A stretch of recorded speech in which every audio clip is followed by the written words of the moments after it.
Around 66 million years ago, when I had hair, a massive asteroid estimated to be between 10 and 12 kilometres wide, think if you will something the size of Mount Everest, slammed into Earth at somewhere between 40 to 70,000 kilometres an hour near what is now called the Yucatan Peninsula in Mexico. Pow!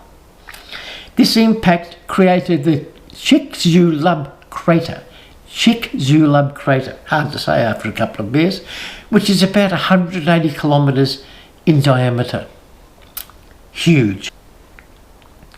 Now this collision released energy equivalent to billions of nuclear bombs, triggering global wildfires, mega tsunamis, and a nuclear winter effect from all the dust and aerosols released into the atmosphere, which blocked out all the sunlight, leading to what we now call the Cretaceous Paleogene mass extinction, wiping out about 75% of all known species on planet Earth. 75% of all known species on Earth. Poof! Gone.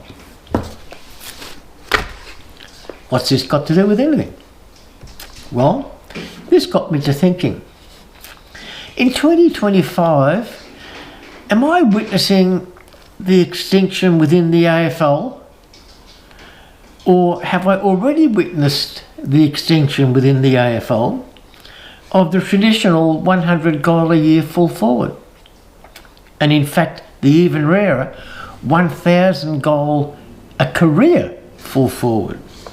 Are they now just a distant memory from a bygone era? Well, let's do some analysis and find out together, shall we?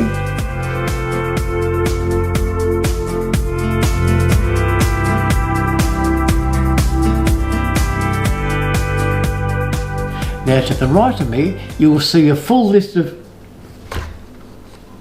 To the right of me, the list please. Thank you. Hard to get good help these days. To the right of me is a full list of AFL players who've kicked 100 plus goals a year during the AFL period. Now you can see there's some amazing names there, starting with Tony Lockett in 91, all the way down through to Lance Franklin in 2008.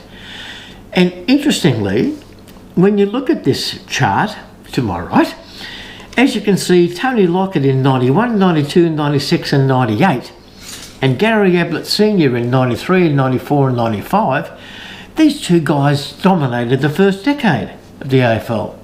Extraordinary. You can also see that Lance Franklin in 2008 was the only player to have kicked 100 goals in the decade since Tony Lockett's 100 plus season in 1998. A whole decade between Tony Lockett and Lance Franklin kicking 100 goals. That's a generation. That's a generation. Some further facts that support my theory are revealed when we look at the Coleman medal details over the same period. That is, from the inception of the AFL in 1990 up till 2024. But to allow a better perspective on the changes to our game, we'll look at the Coleman medal figures decade by decade. It becomes too big if you do it in one hit. So looking again to my right, thank you, the 1990 to 99 Coleman medals are listed there for you all to see. Starting with John Longmire in 1990, where he kicked 98 goals. Now a lot of people give John Longmire an honorary 100 goal a year season, but he only kicked 98, so we can't do that. And that goes all the way down to Scott Cummings at West Coast. I remember Scotty Cummings, good player. So the first decade of the AFL saw no less than 7 plus 100 goals a year Coleman medal winners. Look at them, count them, 7 of them. Now we fast forward to the 2000-2009 decade, working well. And here we go, starting off with Matthew Lloyd and ending up with Brendan Favola, good old Fev. Used to play for Carlton as I recall. Now, as you can see, the second decade saw just 100 goals in a season player, that being Lance Franklin in 2008. Just one. We've gone from 7 the decade before to 1 in the second decade of the AFL. But he also has the distinction of being the last player to kick 100 goals plus in a season since 2008. So for the last 16 years, no one's kicked 100 goals a season. Surely that is a testament to just how much our game has changed. Looking at the next decade from 2010 to 2019, very quickly you can see no 100 plus goals a season kicked. Look at the chart. Look at the chart. And the best result was Josh Kennedy kicking 80 goals for the Eagles in 2016. Josh Kennedy, that name rings a bell. The Coleman medal winning full forward that Carlton traded to West Coast. I knew the name. Oh dear. Keep going. Finally we come to the half a decade 2020 to 2024. And you can see that the best result there was Charlie Curnow from Carlton. Yes! In 2023, where he kicked 78 goals in that season. But looking at that, you can see that the first half of the AFL really shows no sign that we'll have a 100 goal plus season medal winner this year. Just 42 goals was good enough for Tom Hawkins to win in 2020. However, let's be honest, 2020 was a season heavily impacted by COVID. We had shortened quarters, reduced number of games, and unfortunately, defensive game styles became far more dominant. Now, as of round 20 this year, the Coleman medal leaders are Jeremy Cameron from Geelong with 69, Mitch Georgiades from Port Adelaide with 48, Ben King from Gold Coast and Jamie Elliott from Collingwood, both on 47 goals, and Jack Gunston from Hawthorn on 45. So I can't see any of those players breaking the 100 goal barrier this year. Can you? Now, I'll make a comment here, just for a second. Jeremy Cameron. Why do they call him Jezza? Do you want to see the real Jezza? Let's take a few seconds and have a look at the real Jezza. That is Alex Jesaulenko.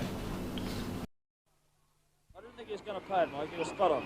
Okay, to the wing position on the member stand side. Oh, Jesaulenko! You beauty! Memories. Don't call Jeremy Jezza, you people in the media. Call him Jeremy or Jerry. Jezza is for Jesaulenko. Moving on. Now the reality is that since 2020, AFL defensive game styles have evolved dramatically. You've all seen them. Driven by tactical innovation, well, you can call it innovation, rule changes, God, don't you love the rule changes, and a shift in team philosophies. It's a breakdown of how things have changed since 2020. This really gets me. All teams now deploy rolling zone structures, so defenders aren't just guarding opponents now, they're protecting space, especially the corridor, which is the most dangerous path to goal. Really? St Kilda Melbourne game, I remember last weekend, I watched the replay. St Kilda bloke had the ball, and in about 20 metres or so around him, there was 4 Melbourne players forward of the ball, in other words, going towards his goal. And they were just standing there doing nothing. The 4 of them being there doing nothing meant that there were 4 free St Kilda players. So the Saints played with the ball and just kicked it over their heads. But they were protecting the zone, protecting the space, and they did a damn good job. It looked ridiculous. Traditional roles also, like key defender, remember we used to call them key defenders and rebounding halfbacks? They're blurred because these guys are now expected to rotate between intercepting, rebounding and locking down roles depending upon how the game is flowing. So their roles have changed dramatically. Midfielders now play a far more crucial role in defence than they did in the past, often dropping back to clog space. For God's sake, don't mention the word flooding. And to support the backline, and the rise of these so-called hybrid midfielders who can defend and attack has added more layers to team defence. Quick question, where does the midfield start and stop on the football ground? Are the midfielders those guys between both 50 metre arcs? I'm not sure. Everyone seems to be a bloody midfielder. Teams now apply relentless forward half pressure, aiming to track the ball inside their attacking zone, obviously reducing their opponent's scoring opportunities and hopefully to force a turnover and to create repeat entries into their forward line and get a goal.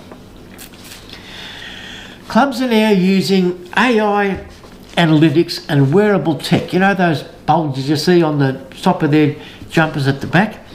They monitor fatigue and they can therefore optimise defensive rotations. So it's being done with aid of electronic data. And they can also change setups defensively to tailor them to exploit opposition weaknesses and adjust to them in real time. Remember when the back man just had to go out there and beat the forward to the ball no matter what? Rule changes, the stand rule and kick-in adjustments. I do not get the kick-in adjustments or stand rule. Both of those have forced defenders to adapt, and teams in the main now use short controlled ball movement out of defence to avoid turnovers and bypass zones. So on the one hand you've got defenders guarding zones, and on the other hand defenders are running the ball out to avoid zones. Work it out. This is the game plan for every team in the AFL. In short, defence in the AFL has become a team-wide, system-based effort, far more than it was in the years gone by. And since 2020 has had a clear dampening effect on scoring trends. And again, the data backs it up. 2020 is a hard year to call because of COVID, but the average score dropped to 60.6 points per team per game, and they adjusted it for 72.9 for the shortened quarters I talked about before. In 2021 to 24, hovered around about 80 to 85 points per team, but still well below the highs of the early 2010s. And so far this season, 2025, season average is tracking around 78 points, which is obviously continuing that subdued scoring trend. So in summary, it appears to me that far more defensive tactics have been driving the scoring drop. And things like rolling zones, forward ball presses, midfield congestion and so on have meant fewer clean possessions and therefore scoring chains. It used to be a common thing to see coast-to-coast goals being scored. One team gets it from the back line, series of handballs, kicks, bang, they get a goal. That now seems to be far more rare. We've got the zigzagging, stop, start. And the game's been slowed down dramatically. And whenever you do see a coast-to-coast, everyone just goes absolutely berserk. The crowd goes ballistic.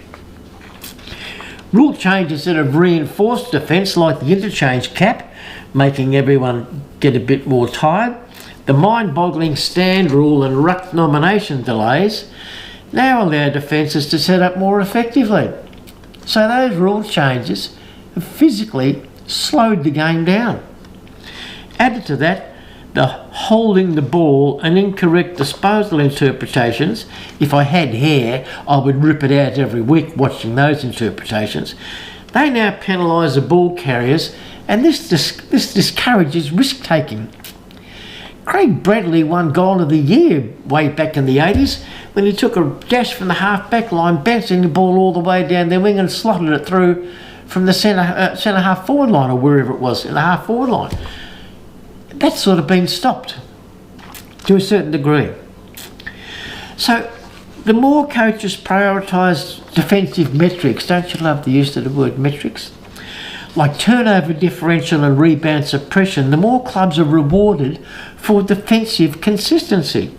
And the proof of that statement is that every premiership team since 2006 has ranked top 6 in defence. Not top 6 in attack, top 6 in defence. It's become a defensive game. So I rest my case. In short, I am saying that the AFL scoring has been squeezed by a perfect storm of tactical evolution, rule tweaks, God bless them, and coaching conservatism. So, there you have it. Are we in the midst of the gun AFL full forward extinction as I suggest, or not? Feel free to add your comments below, and remember, all the foregoing is just my opinion. That's all.